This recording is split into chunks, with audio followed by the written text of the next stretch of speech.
Well, let's see what Frogs and Flies has to offer. While it's not off to a great start at first glance, the graphics are pretty blocky. It's basically a competition between two frogs who hop from lily pad to lily pad, and these are some huge-ass lily pads.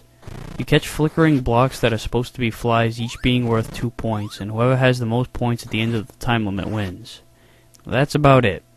So is it really any fun just hopping back and forth across the screen eating flies for a few minutes? Fuck yeah, it is!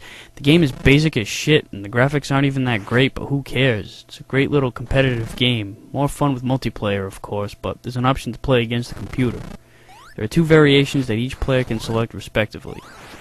The first one makes your jumps land in the same spot every time, so all you have to do is thrust the joystick in either direction and you'll land in the same spot every time.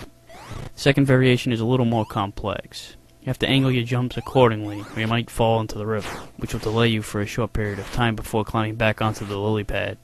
The flies' patterns are sporadic at times. You'd think that they were moths, but this avoids monotony and adds the chance factor to the strategy. The background gets progressively darker, and the game will end a short time after nightfall, so you'll have a pretty good idea of when the time limit is reaching its end.